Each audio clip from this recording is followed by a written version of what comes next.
What is going on, guys? 4 a.m. We're gonna do a quick update to go through everything that's new from NAB 2019, what you need to know if you're a high-end or a low-end user, but I'm gonna try to focus a little bit more on the indie filmmakers out there. You can tell that my voice is a little bit shot. That's because I've been talking like crazy. Again, I've been mostly at the Aputure booth, but we have had a chance to walk around a little bit and sort of talk to a lot of people about what's new and what you need to know about. So, let's do this.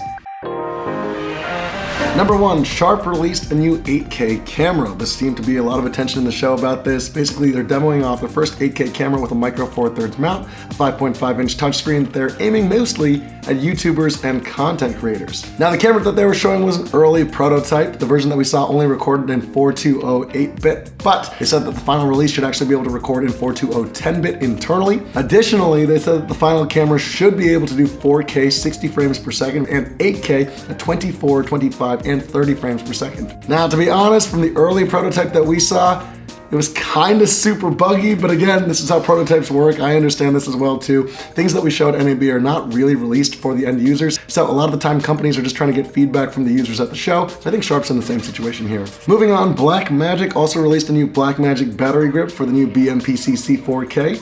Now, this is interesting because that's one of the biggest complaints about the camera, is that the camera basically only has like a 30 to 45 minute battery life. Again, the specs are amazing, but that battery life doesn't really make it a camera that's usable for professional use. Now, from what we saw, this is a pretty nicely built battery grip. It's really built out of carbon fiber design with 2 mounting points that actually build on the already pre-existing hand grips of that camera.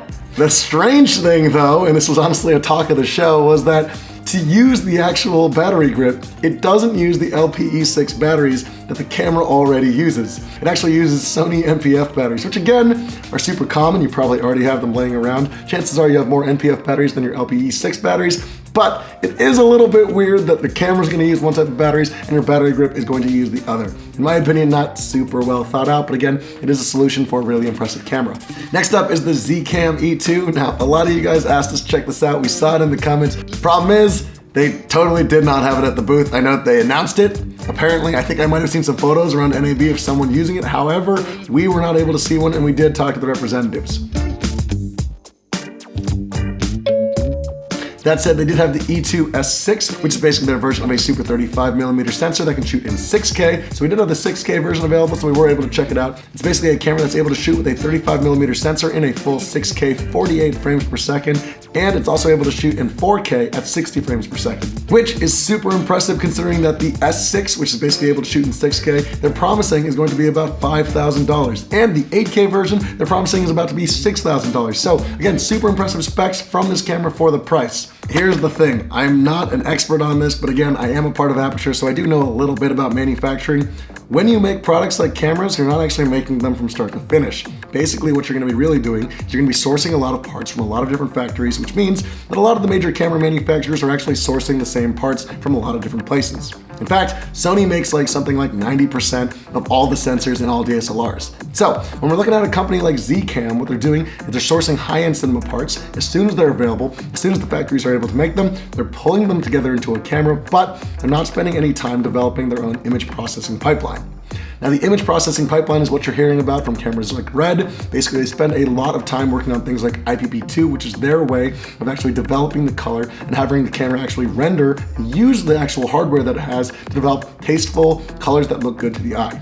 Now with a camera like Zcam, you're just basically getting a box, you're getting all the hardware, you're getting the specs, but you're not getting that touch, you're not getting that finesse, you're not getting that color tweaking to actually make things look appealing. Alrighty, next up we're moving on to monitors. SmallHD just released their Cine7. This is a pretty impressive monitor. It basically seems to be a monitor that is aimed at first ACs.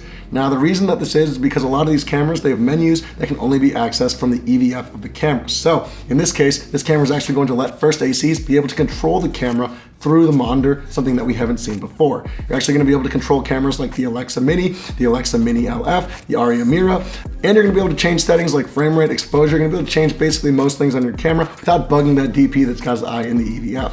Now this will come at a little bit of a cost. Approximately, it's gonna be about $500 just for the license. I think it's something like an RE cameras license, $500 for the whole camera set. But again, I'm not sure about this as well. Maybe we can confirm this soon in the comments down below. They're also promising that this is going to come to Red and Sony later on, so we'll see what the pricing looks like later. Now, as far as the specs go on this monitor, we're talking about a full ultra bright 1800 nit. Again, anything above 1000 nit is an ultra bright monitor. And we're also looking at a 100% coverage of the P3 color gamut. And like other SmallHD products out there, it's also going to have the option to build in Teradek wireless. Again, we're seeing this because Vitek bought SmallHD. Vitek already owns Teradek, so in the industry, we're now seeing the merger between the two because a company, one parent company, owns both brands and can use the technology to be a mutual benefit for both brands. Now, next up, we're talking about Atomos, of course, SmallHD's competitor. We're talking about the Shogun 7, which they just released. Now, what's cool about this is we've got the normal Atomos high-quality display, we've got 1500 nit ultra-bright monitor, 1920 by 1200 resolution screen, an HDR display that outputs Dolby Vision to compatible devices, and this actually means that you can loop your HDR through a compatible display or HDR TV. Now, this monitor claims to have 15 stops of dynamic range, really impressive, and a 105% coverage of that P3 color gamut. Now let's go over some specs real quick. As expected, this is an Atomos monitor, so it has the recorder built in. It's able to record ProRes RAW at 5.7K at 30 frames per second, 4K at 120 frames per second, 2K at 240 frames per second, and it's able to record 4 different angles in HD. Now, what's interesting about this monitor is that it's not just a monitor. It seems that Atomos has actually added in the functionality of switching. For instance, if you're familiar with a company like Convergent Design, what made the Apollo so interesting was that you could actually have one monitor, plug in multiple feeds from multiple cameras, and you could actually live switch while recording not only the cut version of you switching throughout the actual program, but you'll get an individual download of every single camera. So now the Atomos Shogun 7 has the same compatibility that Convergent Design monitor does. Again, it's basically trying to render that Apollo obsolete, because check out this price. The Shogun is going to retail for approximately 1500 USD, which is about half of what the Apollo is right now. So again, super affordable. If you're looking for this kind of functionality, I think a lot of live streamers, a lot of people that want a live cut, they're doing live events, this is one function that's really going to save you a lot of time. Now, taking a break from the gear for a second, I just want to introduce my favorite thing about NAB. If you've been to NAB already, you know about this, but at a show like NAB, you basically got super talented camera people, you've got a bunch of cameras, lenses, lights, gear, all this stuff there, and you need it all to point at something. So, my favorite part of NAB is the absolutely ridiculous sets that people build, that all these manufacturers will build to actually point the cameras at, all the people that they bring in to act as talent that are just fake cooking, fake chopping things, standing around pretending to drink coffee all day. Honestly, if you haven't been to the show, it's pretty funny. They'll hire people to stand there all day. Just, I don't even know.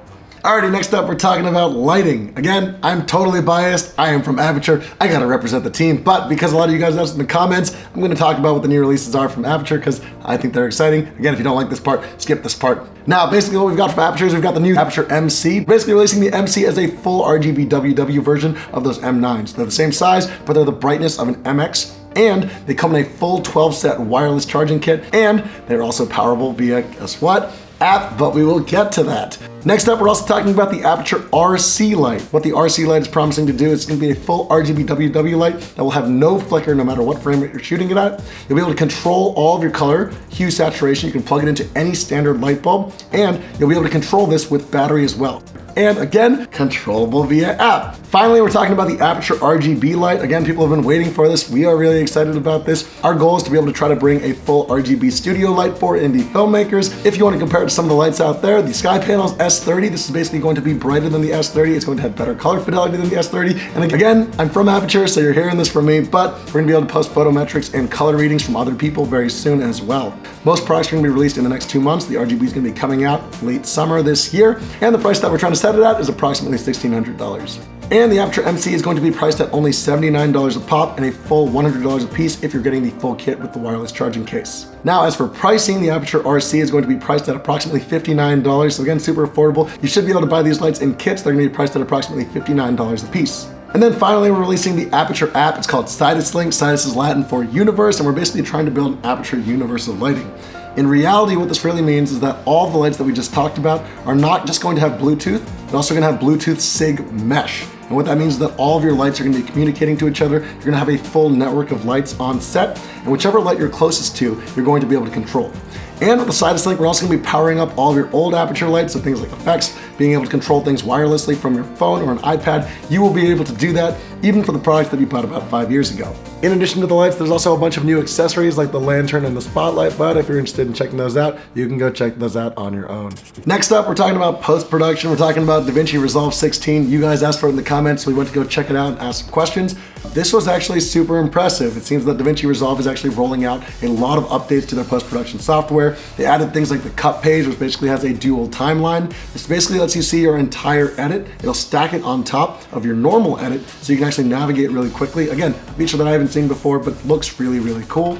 In addition to that, we got source tape that basically makes your entire source window and your ability to go into a bin. You can basically scroll from one clip to another clip in one bin seamlessly without having to stop and move clips. Finally, it looks like DaVinci Resolve is also adding in a feature called facial recognition. This is really cool. Basically, as an editor, when you get a lot of footage, you've got to log your footage, you got to put it into bins. What it's going to do is DaVinci Resolve 16 claims that it can actually use facial recognition, use people's faces in your footage, and actually make pre-made bins with those people so you can name them and be able to find clips of them as quickly as possible so you don't have to spend so much time logging. Here's the thing, is that most professionals are going to color in DaVinci Resolve, and those professionals are really not going to want to use Adobe and their color suite to actually be able to color their footage. So Blackmagic versus Adobe, we're seeing it. It is on. Who's going to win the post world? Here's the thing, is that if you're actually interested in trying DaVinci 16 for your actual editing, the actual DaVinci software is actually free to download and use. You're not going to get some of the higher end features, but if you do want those higher end features, again, it's $300, which I know is not affordable, but if you're thinking about the Creative Cloud monthly fee, that adds up pretty quickly. With Resolve, it is a one-time fee, so I think DaVinci actually wins in terms of cost and affordableness there. Finally, the last thing to mention is that Blackmagic also released a new editing keyboard. It's not cheap, it's about $1,000, but again, for you high-end people out there, $1,000 is not a lot of money to pay for a post-production module. Basically what this is gonna let you do is it's gonna have a track wheel on it. You're gonna be able to keep both hands on the keyboard and be able to work through your edit file as quickly as possible. It looks like DaVinci is really trying to make a play and to pull over editors and actually make them use DaVinci Resolve as their new editing software. So there you have it. There's a quick wrap up on NAB 2018 and all the things that we think are interesting. But leave a comment down below. Let us know what we might have missed, what else you want to see, and let us know what your favorite mock set is at NAB. You know, was it the hula hoopers? Was it the lady polishing the gas? Was it Mrs. Putt Putt and Jenga hanging out together? Let us know down below. Honestly, I'm a fan of the Jenga one, because I just imagined a full marketing team going there and like pushing up the blocks one by one. But there you have it. There's your quick wrap up of NAB 2019. I'm Ted from Indie Mogul. Thank you so much for watching. We'll catch you guys in the next one.